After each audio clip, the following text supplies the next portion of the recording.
Okay, so let's get a sense of what's going on here. I'm just going to hit play.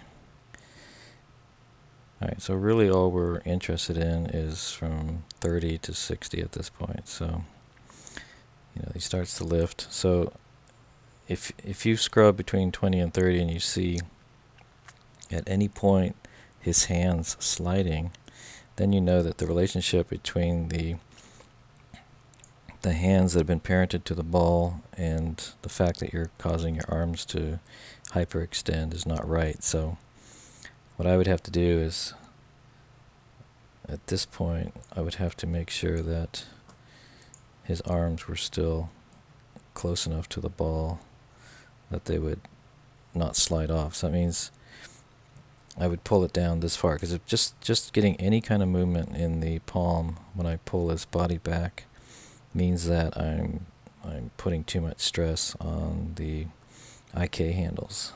Okay, so what I'm going to do, I'm going to change my time configuration here so that I don't have 0 even visible anymore.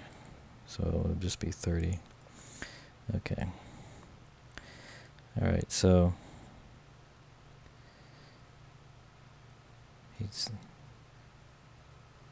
still stressed a little bit, so let me move him down like that. Okay, there. Now it looks as though he's able to lift this thing directly, and now his arms are pulling it to his body and into his face, which is not cool. So, alright, so at this point, you could do a number of things. You could take his head and bring his head back so that he's, whoops, make sure you grab the right axis. Pull his head back, pull his chest back. You could even rotate his hips. You could raise them a little bit depending on, if he's starting to move into that. Now, you see immediately that I'm stressing the IK handles again. That's okay. I can just lift those up a little bit, then lift the ball so that it matches. Let's see what we have now. So, okay, so that's kind of good. What he's doing is lifting, his head's going back a little bit, and he's going to pull this up. So let's move on to, I'm probably going to make this like a 2-second animation so far. I mean the lifting part.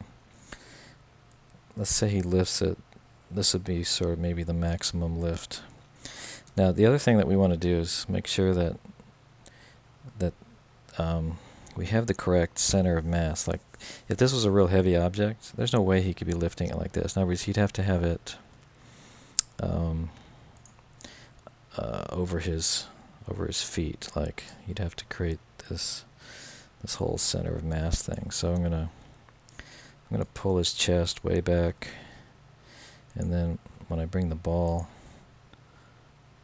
up and to him, it'll be kind of like sitting on his chest. And I'm actually I'm not going to rotate his hands. I'm going to rotate the ball, which is going to rotate his hands, okay? So that's an important point. We don't want his hands to actually slide around on this ball at all. So I'm rotating the ball to kind of match where I want the hands to be. Alright.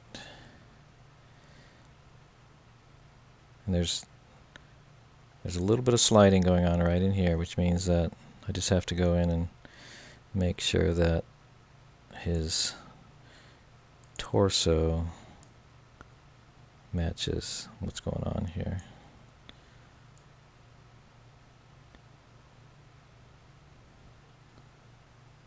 Okay. Alright, and what I would do is I'd get down all these gross movements, just kind of get the lift where you need it to be. At some point,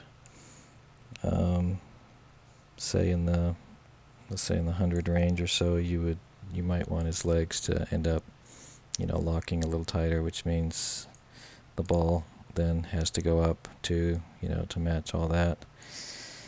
So we'll come back and we'll tweak this a little bit.